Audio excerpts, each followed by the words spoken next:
Hey, you're listening to Cracking the Code, the podcast for leaders building and growing service-based businesses. If you are in legal or medical or financial services, if you have letters behind your name that qualify you to do what you do for a living, you are in the right place. I am your host, Rob Riggs, here to bring you intel and access that are designed to decode how technology can be and should be impacting your growth. All right, let's get into it.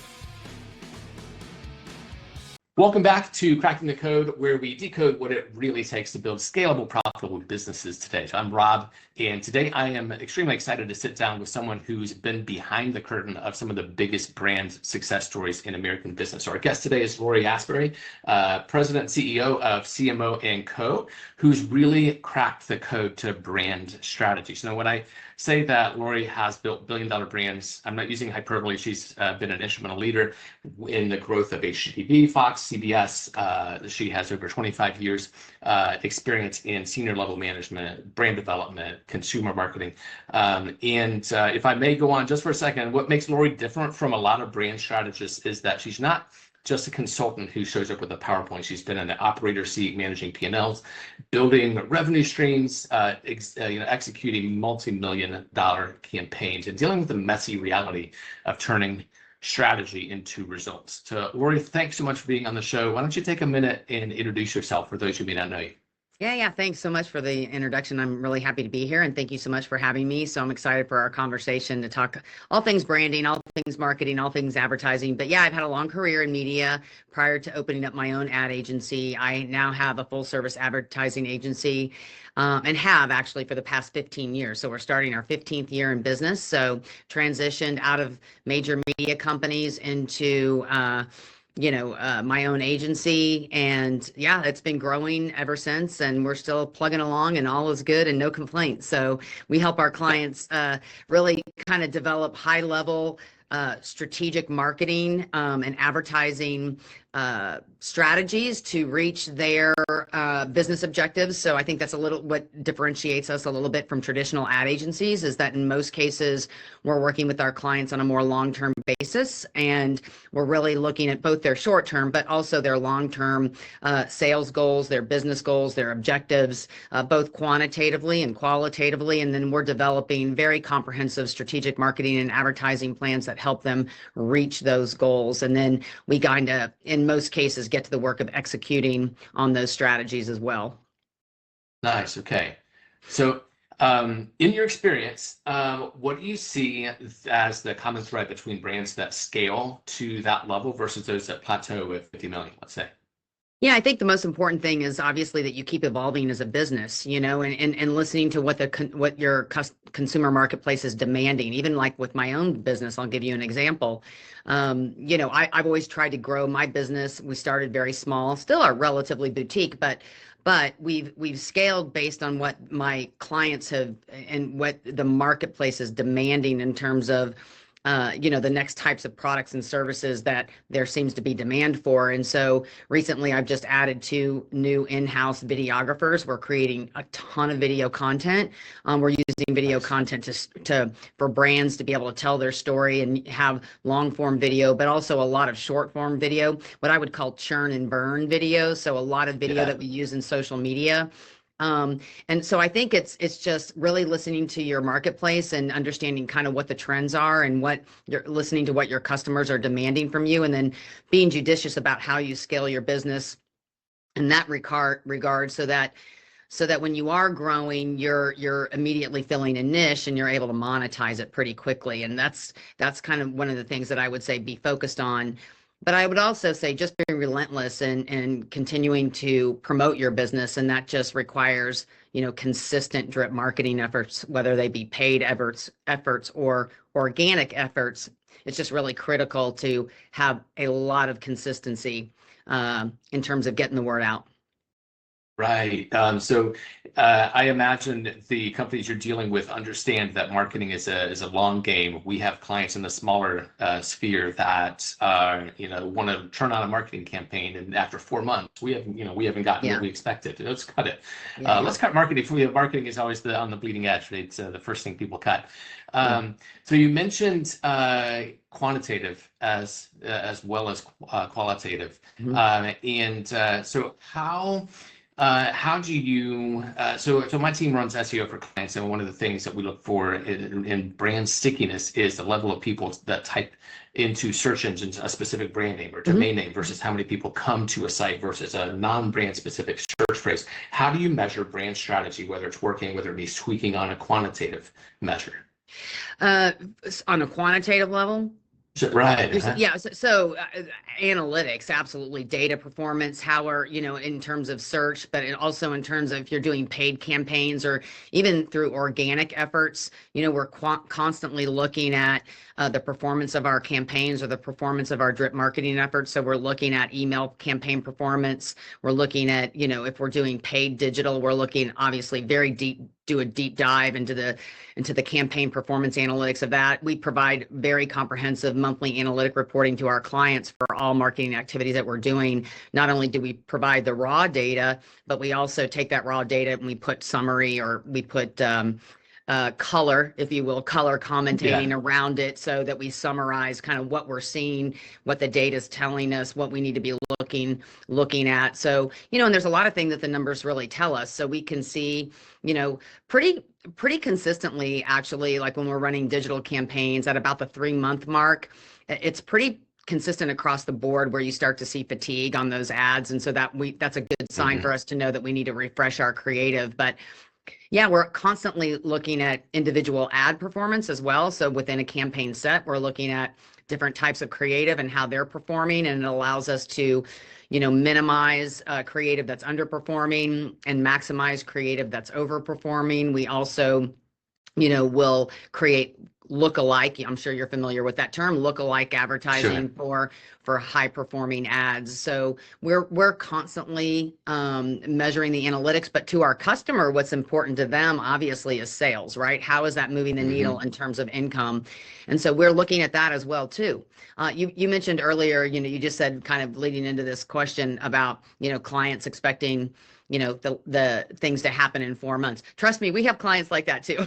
So and it is something that is, it can be frustrating as a marketer or an advertiser, because I always try to level set the expectation from the beginning with my clients when they come on board, is to say, hey, look, we need to be on the same page here and know that this is an investment. We always make a financial investment recommendation in terms of what a company should be spending on advertising based on a percentage of their income goals. So it's rooted in something that's actually achievable.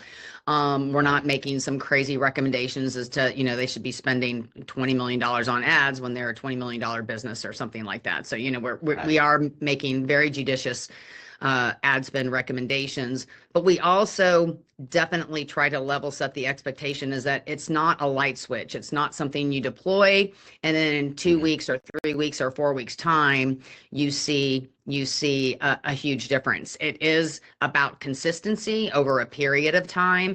And it can be frustrating because we've had clients before that we've seen increase in revenue year over year with our ad campaigns. We've seen an increase in engagement. All the analytics are moving in the right needle, are moving in the right direction. So we're moving that needle, but they think it should be a 30% growth instead of a 15% growth. And we're like, wow, 15% is pretty good. But pretty good. So just be mindful of that. If you're working with an agency or if you're doing your own marketing internally, you do have to have some patience, but it's just about consistency. And of course, you should be seeing the needle moving in the right direction over a period of time. And if it's not, then you do need to adjust, of course, but it's not a light switch for sure. Yeah, nice. So in today's market, particularly, consumers are making purchasing decisions based on Google reviews, peer recommendations, performance metrics, rather than emotional or like historical connection. Is brand becoming more or less relevant to the buyer from your perspective? I think it's both. I don't think it's becoming less relevant. I mean, I still think we all have, brands that we have an affinity for. I think that you're absolutely right. People, media consumption is so different now, and we're getting so many different messages thrown at us. And so, we're kind of, hit with all kinds of things from a million different directions. And so we are relying a lot on reviews. I know I use reviews personally to validate a company, to make sure that what they are selling is actually what they say they are selling.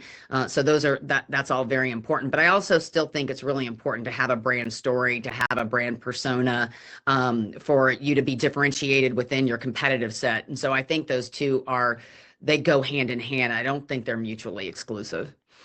Mm-hmm. No, it makes a lot of sense. Then, so at what point, at what revenue level does a company really need to start thinking more about sophisticated brand strategy with somebody like yourself versus just being good at what they do and expecting kind of that to carry through with reviews?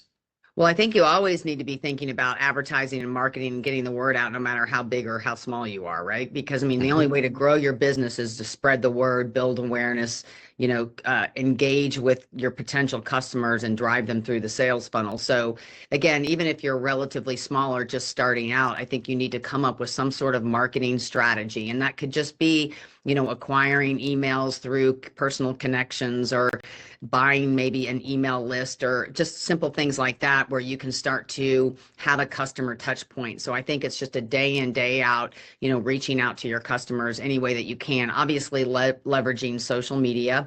But we all know there's limits to organic social media for businesses, because, obviously Zuckerberg isn't going to let you build your business on his back for free. So, Right. So there are going to be limits to the reach of your organic social media, but that is a place that you should take advantage of, and have good, consistent content out on your social media, because people are using social media platforms as research platforms. They're going in, they're validating the business. If you haven't posted on your business page for a few months, or maybe even a year, then somebody might be inclined to think that you're not open for business anymore. Not to mention that Right. Google places a huge emphasis on having active social signals in terms of ranking you in search engines. So, and just integrating those keywords for your core customer, for your target customer, and kind of your products and services, leveraging those keywords in the content that you write for in organic social media. All of that's being read by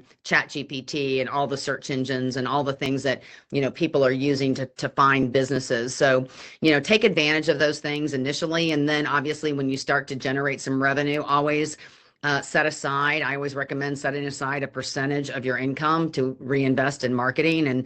And then, we always like to say, hey, and again, it's going to be very industry specific. So specific industries, there's like usually a good benchmark for how much money you should be investing in advertising. And then obviously, that can scale based on how aggressive you want to be in terms of driving sales. But for advertisers, we're always looking for a minimum of a 3 times return on an ad spend. And obviously we like to shoot higher for that. So have goals, for your advertising.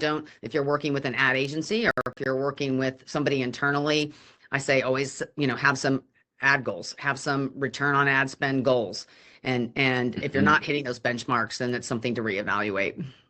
Hey, this is Rob Riggs, and I wanted to take just a second to tell you about Code Conspirators, our sponsor here. And we are a technology-focused performance marketing agency serving professional service firms. So that's legal, medical, financial, engineering. If you take a test to do what you do for a living, we help you grow your practice with websites and apps, software, and performance marketing. That's organic, paid ads, retargeting, conversion optimization. And we're also doing a whole host of things with CRM, AI, and automation that's been bringing our clients tremendous value. If you're curious at all, go to codeconspirators.com to learn more. Now back to the show. So you brought up a couple points I'd love to dig deeper into. So at the turn of the century, the old marketing adage was it takes 7 touches to get somebody from awareness to like the purchasing decision, right? And now we're bombarded everywhere from every different direction every time we log into Facebook or TikTok or whatever. And we've seen, so we've heard stories that it takes now like 37 touches across a multitude of platforms. Are you seeing the same, and how do you compete with that now? Yeah, we definitely are seeing that. And I think it really boils down to it's not different than kind of the old days, I will say, in terms of, for campaigns, you're really always striving for a pretty aggressive reach and frequency. So you want to get reach and then you want to get that frequency of messaging in there. I think it is the beauty of it now, though, is that because of the new digital opportunities that we have for advertising, whether it be social or display or streaming video or video pre-roll or mobile conquesting or social mirror, there's so many digital tools out there that we can leverage that allow us to be so efficient with who we're targeting. And so we're weeding away a lot of the waste. So while people are getting bombarded with more messages, they're getting targeted in most cases with messages that they have an affinity for brands that they have an affinity for. So Sure. I'm a horse person. I like to ride. I own horses and compete. And so I get served a lot of horse stuff on my feed. And I love seeing that stuff. And that stuff sticks with me because it's things that I care about. And so it's the same way when we set up ad campaigns now, we are able to really, really hone in on demographic, geographic, behavioral targeting. There's so many components to an ad campaign. And then the even greater beauty of it all is that there's an AI component layered onto it. And so it's machine learning as the campaign goes. And it's understanding who's engaging with the campaign, who's clicking on ads. And then it's going and finding more people like that. So it does make your campaign so much more efficient. But you are hit with a lot of messages. So I think the more refined that you can get with your targeting, that's what's really crucial. Mm-hmm.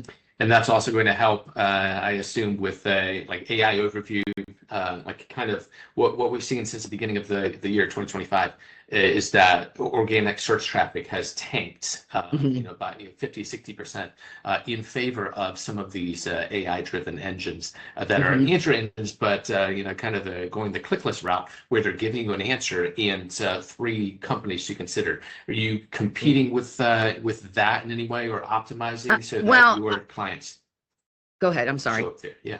No, you're good. I'd love to hear that. Yeah. So, I mean, obviously, we just had somebody find us through ChatGPT. And so we were like, oh, damn, that's great. Yeah, I love So, I mean, I think it all boils down to just, being super methodical about how you're telling your story, what services you offer, leveraging those keywords in every piece of content that you develop. Because all ChatGPT and AI search engines and all these search engines are doing, they're just going and scouring the internet, and they're going and finding it, and they're aggregating all that content and all those keywords.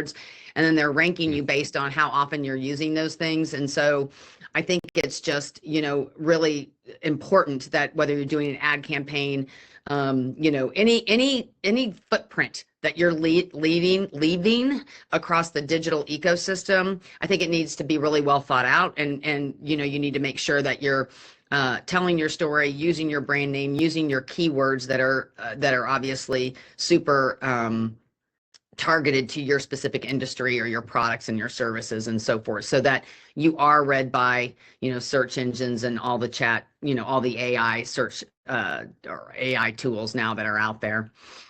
Sure. Okay. So you've, like we talked about, you've worked with massive companies, big budgets. When you work with a smaller company, 5-10 million, who's looking to grow, how do you decide what to cut from the ideal brand strategy that you'd be using with a bigger company, and just kind of getting to the nuts and bolts on here's what you need to get to that next stage? Yeah, I think you need to probably narrow the media mix a little more. Obviously, when you're working with bigger companies, you have bigger budgets. And so it allows you to really explore a lot of different outlets in terms of your advertising strategy. So you might be able to layer on, a lot of traditional media, television, print, outdoor, radio, a lot of things that are going to be more of a broader reach and have a less ability, to be honest, to measure conversions and so forth, but you're partnering that with a digital campaign. And so I think companies that are smaller, what I would say, really probably stay focused in the digital space, because you can measure it really effectively, and it doesn't take a lot of money to actually get a lot of traction. And so, depending upon the size of your geo target, the size of your audience, you can get so granular with how you're serving digital advertising. So, you can maybe in some cases run a pretty, good digital campaign for $1,500 a month, and, get 60,000 impressions for that, maybe even more, and reach quite a few people and have a bunch of creative assets that go with that campaign. And so you have multiple ways to be able to sell your products and services within a specific campaign. So that really is the beauty of digital. I think digital advertising has really opened up advertising to a lot of small businesses to be able to actually get into the advertising game, whereas in the past they probably would have had to wait a lot longer in terms of an income, and having the income and having the resources to be able to invest in what would be the traditional, advertising models like television, radio, and so forth. Sure, that makes sense. Switching it up a bit, I know you do a lot with animals. You mentioned you love for horses. I find that horse people are often dog people as well. No, dogs. This is true. I do, and yeah, we're all crazy. All us the horse people, we're all nuts. We have to be in order to spend the money that we spend. But yeah, it's yeah. What breeds do you have? What? I'm sorry. What breeds dogs do you have? Dog. So I have a Jack Russell. Personally, I have a Jack Russell, but everybody in our office we're all huge animal lovers. We're big animal advocates. We, as a company, are invested in animal welfare. It's just a huge part of our DNA. We love animals, and we have some clients that are in the animal well-being space as well. So we love working with those brands just because it's obviously true to our passion. But yeah, we're all animals. I think we maybe have 2 cat owners and not dog owners, but everybody else has dogs. Okay. We'll accept them. They're still in the animal class, right? Yeah. Some people, we have somebody that has chickens too. And then, and I would love to have chickens, although I can't, it's not allowed in my neighborhood, but I did have a small farm for a while and I had chickens and ducks and goats and you name it. We had it. The whole I love it. Yeah. Cool. I know you've got to run to your next thing, but your last question, is there anything that you'd recommend for our listeners, say a small service business, 2 to 30 million in the business who is looking to grow? Is there any advice you'd have for them getting that next step of growth? Yeah, for sure. I think the most important thing you can do is surround yourself with smart people. And if you don't feel like you have internal marketing or advertising expertise, or you're not sure that you kind of have the right strategy or ideas on how to grow your business, don't be afraid to seek outside help. There's a lot of really great resources out there. We'd certainly love to be one of them.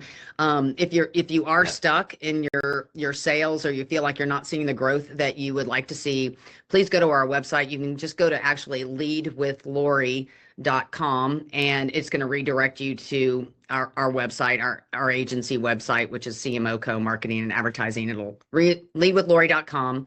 And there's a survey there, and there's like a 5-question survey that you can take, and we will analyze those answers, and then we'll give you some free feedback just based on kind of what you say you're experiencing, with maybe some thought starters on how you can maybe jumpstart your sales and some things that you should be considering. There's also some really good downloadable documents there, like the 5 things everybody should be doing to grow their business, that type of thing. So but definitely surround yourself with smart people, find people that you can reach out to and tap into. And everyone we do it all the time. We're good at what we do, but we rely on people who are good in other areas that we're not good in. So love it.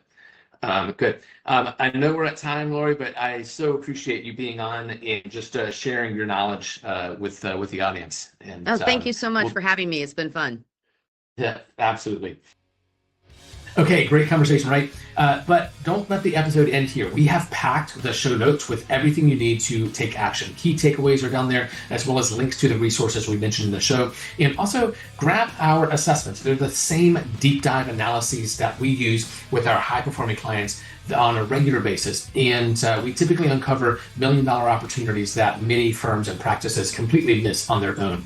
And also remember, every successful firm has started with one person who decided to stop accepting good enough and start demanding exceptional. You can make that decision today. Until next time, we will keep conspiring for your success.